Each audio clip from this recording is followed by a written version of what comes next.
پاکستان کی تاریخ کے اندر بہت سارے ایسے مقدمات ہیں جن کا سن کے انسان کو دکھ ہوتا ہے۔ عدت کیس ان میں سے ایک تھا، جہاں پہ ایک میاں بیوی کی پرائیویسی میں پاکستان کی سرکار نے اور کورٹس نے باقاعدہ عمل دخل کیا۔ انہوں نے بہت سارے گھٹیا سوال پوچھے جو عدت کے معاملات سے ریلیٹڈ ہوتے ہیں، جو انتہائی ایک پرسنل میٹر ہے۔ اس پہ دنیا بھر میں ہیو اینڈ کرائی ریز ہوا، لوکلی بھی ہوا، پولیٹیکل ایکٹیوسٹ نے بھی کیا، پی ٹی آئی کے ورکرز نے بھی کیا، اور سول سوسائٹی نے بھی کیا کہ اگر آپ اس حد تک انٹرفیئرنس کریں گے نجی معاملات میں تو پھر لائن کہاں ڈرا ہوگی۔ آج اس کی جو سزا دی گئی تھی عمران خان صاحب اور ان کی بیگم بشرا خان کو، یعنی بشرا عمران صاحبہ کو، وہ سیٹ اسائڈ ہو گئی ہے، یعنی اس کیس میں بھی ان کو بری کر دیا گیا ہے۔ ابھی اس وقت بشرا صاحبہ پہ کوئی اور مقدمہ ایکٹیو نہیں ہے اور بظاہر نظر نہیں آتا کوئی مقدمہ ہے، تو لہٰذا ان کی رہائی اگلے 24 سے 48 گھنٹے میں ہو جانی چاہیے۔ ہو جانی چاہیے ہم کیوں کہتے ہیں کہ یہ پاکستان ہے، وہ بھی اسٹیبلشمنٹ کا پاکستان ہے، کچھ بھی ہو سکتا ہے، لیکن فی الحال ان کے اوپر کوئی سزا یا مقدمہ نہیں ہے۔ عمران خان صاحب پہ بھی سارے کیسز ایک ایک کر کے کلیئر ہو گئے، اب صرف 9 میں کی کیسز رہ گئے ہیں جن کے اندر ان کو لوور کورٹ سے بیل ڈینائی ہو گئی ہے۔ میری اپنی اسیسمنٹ یہ ہے کہ لگتا ہے کہ فیوچر آنے والے دنوں کے اندر ان پہ جو ہائر کورٹس ہیں وہ بھی شفقت فرمائیں گے اور ان کے اندر ان کو بیل گرانٹ کر دی جائے گی تاکہ وہ پھر ایک آزاد شہری کی طرح رہ کے کیسز کو ڈیل کر سکیں۔ بہت ساری اسپیکولیشن ہو رہی ہے سپریم کورٹ کے ڈیسیجن کے بعد، عدت کیس کے ڈیسیجن کے بعد، کہ شاید اب عمران خان صاحب کی طرف ہوا کا رخ ہو گیا ہے، کہ شاید اب اسٹیبلشمنٹ نے کوئی نرم گوشہ رکھ لیا ان کے لیے۔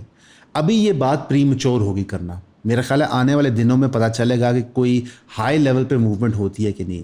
فی الحال یہ جو ساری چیزیں ہو رہی ہیں، یہ لگ رہا ہے کہ عدلیہ جو ہے وہ آزاد ہو رہی ہے۔ اگر آپ مشرف کا دور یاد رکھیں گے تو عدلیہ نے ایک بہت بڑی موومنٹ لیڈ کی تھی جس نے ہیلپ کیا تھا اور فیسیلیٹیٹ کیا تھا آزادی کے لیے، لیکن اس عدلیہ کی موومنٹ کے اندر بھی اس وقت کی جو نئی اسٹیبلشمنٹ تھی کیانی صاحب کے انڈر، وہ شامل تھی، یعنی کہ وہ ان کو پیچھے سے اکسا رہے تھے۔ ہو سکتا ہے کہ چیف آف آرمی سٹاف کو آئسولیٹ کر دیا ہو ان کے کور کمانڈرز نے اور انٹیلیجنس سیٹ اپ نے، کیونکہ ملک کے اندر فائنینشیل ریوائول تو ہو نہیں رہا۔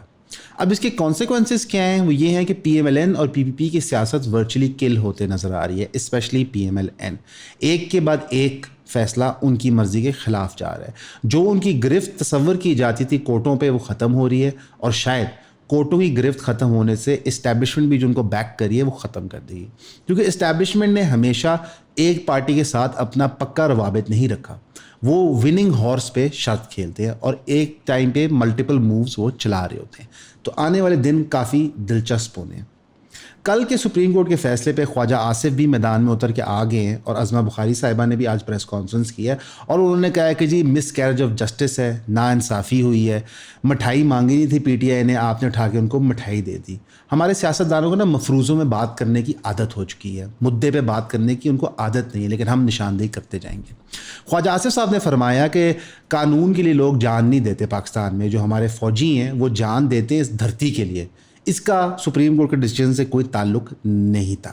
شاید وہ اپیل کر رہے ہیں ہائر پاور کو کہ دیکھو سپریم کورٹ آج ہمارے خلاف جا رہا ہے تو تم تو ہمارے ساتھ رہو۔ یہ بہت ایک زیادتی والی بات ہے کہ ملک جب فائنلی ایک ڈیموکریٹک پروسیس کی طرف جانے کی کوشش کر رہا ہے تو اس کو آپ ڈی ریل کریں، سگنل کر کے طاقتور حلقوں کے آؤ ہمیں بچاؤ۔ اس طرح کے جملوں کے بعد خواجہ آصف کا ری الیکٹ ہونا بہت مشکل ہے۔ عمران خان صاحب نے کورٹ میں گفتگو کرتے ہوئے عدت والے معاملے میں صحافیوں کو بتایا کہ میں سرکار کے ساتھ مذاکرات کے لیے تیار ہوں۔ 3 شرائط ہیں میری مذاکرات کے لیے۔ ایک، میرے پہ مقدمے سارے ختم کیے جائیں، وہ تو نظر آتا ہے ہوتے ہوئے۔ دوسرا کہ میرے جو ورکرز ہیں ان کو ریلیز کیا جائے۔ ابھی صنم جاوید صاحبہ کو بھی ڈیٹیل آرڈر مل گیا ہے اور شاید وہ بھی اگلے 48 گھنٹے میں ریلیز ہو جائیں گی، شاید اب اس طرف بھی کورٹ ریلیف دینا شروع کریں گے۔ اور تیسرا، جو الیکشن کا مینڈیٹ چوری کیا ہے میرا، وہ واپس کیا جائے۔ اب یہ وہ شرط ہے جو ورچولی آپ سمجھیں کہ پی ایم ایل این کے کریئر کا سوئسائڈ ہوئے گا، کہ جہاں پہ وہ جو چوری ہوئی ہوئی سیٹیں ہیں ان کو واپس کریں۔ یہ پی ٹی آئی کا کلیم ہے۔ ابھی یہ سارے کیسز زیر بحث ہیں ای سی پی کے اندر، اور ایونچولی یہ سپریم کورٹ تک بھی جائیں گے۔ اگر ای سی پی سے پسند کا فیصلہ نہ ملا پی ٹی آئی کو تو بہت بڑا سوالیہ نشان بن گیا ہے ہمارے پورے پولیٹیکل پروسیس پہ۔ 8 فروری پہ جو چیزیں ہوئیں اس کے بعد ہوئیں وہ پوری قوم نے بھی دیکھی، لیکن اب طاقتور ایوانوں میں، چاہے وہ جوڈیشری ہو، چاہے ملٹری اسٹیبلشمنٹ ہو، چاہے سرکار ہو، چاہے بیوروکریسی ہو، وہاں پہ بھی نظر آ رہی ہے۔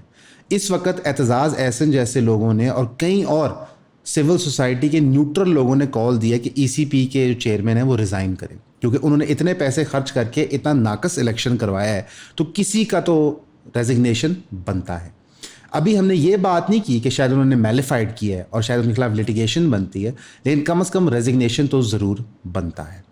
اس سارے ماحول کے اندر عمران خان صاحب نے ایک اور چیز بھی فرمائی کہ باجوہ صاحب کے ساتھ ہم نے مذاکرات کی ٹیم بھیجی تھی عدم اعتماد کے بعد، جس میں اسد عمر صاحب تھے،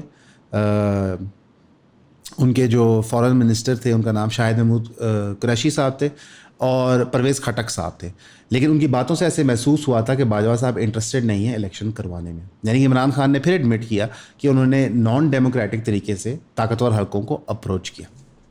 ہم امید کرتے ہیں کہ اس مشکل پروسیس ہے جس سے پی ٹی آئی ایک سیاسی جماعت گزری ہے، ان کے ورکرز گزرے ہیں اور عمران خان صاحب خود بھی گزرے ہیں، اس کے بعد وہ ریئلائز کریں گے کہ شاید طاقتور حلقوں کو اس طرح سگنل نہیں کرنا چاہیے۔ میری بھی ذاتی اسیسمنٹ یہ ہے کہ میں ہر کسی کو بینیفٹ آف دا ڈاؤٹ دیتا ہوں جب تک کہ وہ دوبارہ وہ حرکت ثابت نہ کرے۔ میں یہ سمجھتا ہوں کہ ونس بٹن ٹوائس شائے، یعنی کہ ایک دفعہ ڈسے ہوئے بار بار بچنے چاہیے، لیکن ملک کی جمہوریت کو کنٹینیو رکھنے کے لیے ہمیں تھوڑا سا ٹرسٹ کریٹ کرنا ہوتا ہے۔ نواز شریف نے بالکل اس ملک کو بہت عرصہ رول کیا ہے، پنجاب کے اندر اسپیشلی جب انہوں نے ووٹ کو عزت دو کا بیانیہ دیا تھا، تو میرے خیال ہے ہم سب اس چیز کی رسپیکٹ کرتے تھے کہ democracy should be determined by the people of Pakistan, not by the boots of Pakistan. اسی لیے اگر عمران خان صاحب آج اپنے کال پہ کھڑے ہیں اور کتنی دیر کھڑے ہیں، تو میرا خیال ہے کہ یہ ایک خوش آئند چیز ہے۔ سپریم کورٹ کے فیصلے کے جو ریزلٹس آنے والے دنوں میں آئیں گے، میرا خیال لانگ ٹرم یہ جمہوریت کے لیے اچھے ہیں۔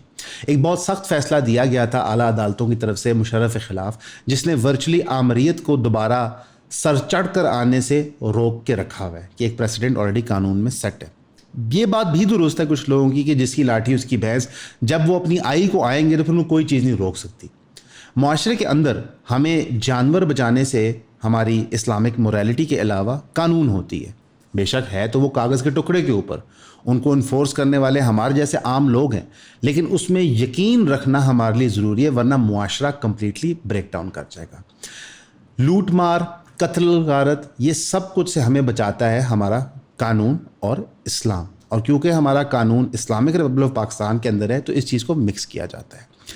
اسی قانون میں یقین رکھنے کو ہم آپ کو کہتے ہیں۔ بے شک مشکل ہے سفر، بہت سارے پرابلمز راستے میں آئیں گی، لیکن ایونچولی یہ ملک، یہ قوم سیدھے راستے لگ جائے گی۔ 77 سال میں کئی الیکشن انڈیا میں ہوئے، کئی پرمیوٹیشنز ٹرائی ہوئے، کئی سیاسی جماعتیں آئیں گئیں، کئی پرائم منسٹر آئے گئے، لیکن یہ ریپیٹیو پروسیس آف ڈیموکریسی چلتا رہا تو آج وہ شاید ہم سے بہتر پوزیشن میں ہے۔ پاکستان کی بھی باری ہے کہ پاکستان کی عوام مانگے کہ یہ ڈیموکریٹک پروسیس چلتا رہے۔ آپ کا سننے کا بہت شکریہ۔ کوئی بھی اگر آپ کے بولنے کا حق دبائے تو آپ نے نہیں دبنا۔ یوٹیوب سے آخری مذاکرات کر کے حتمی طور پر انہوں نے فیصلہ کر لیا کہ ہمارا جو مین چینل ہے وہ ڈی مونیٹائز ہی رہے گا، اور بار بار انہوں نے یہی بات کی ہے کہ آپ فلسطین کے موضوع پہ آواز اٹھاتے ہیں، ادھر کی گراؤنڈ رپورٹنگ کرتے ہیں، ریئل نمبرز، فیکٹس اور فگرز دیتے ہیں، اور یہ چیز جو سامراج ہے اس کو پسند نہیں آتی۔ اب اس صورتحال کے اندر نہ ہم ہٹیں گے، نہ ہم پریشان ہوں گے، نہ ہم گھبرائیں گے، کیونکہ آپ سب ہمارے ساتھ ہیں۔ ہم آپ کو 3 ایکشن پلان دیں گے اور آپ نے ان کو انشاءاللہ تعالیٰ فالو کرنا ہے۔ سب سے پہلا، آپ ہمیں سپورٹ کر سکتے ہیں ہمارے کورسز خرید کے۔ دوسرے نمبر پہ آپ 3000 روپے کی سبسکرپشن خرید سکتے ہیں جو ہماری کاز کو سپورٹ کرتی ہے، اور اس 3000 روپے کی سبسکرپشن کے عوض آپ کو جتنا بھی ہم کانٹینٹ نیا فلسطین کا شوٹ کریں گے وہ ایکسکلوسیولی ملے گا، جو یوٹیوب پہ ہم ہوسٹ نہیں کریں گے، وہ پیڈ وال کے پیچھے ہوگا۔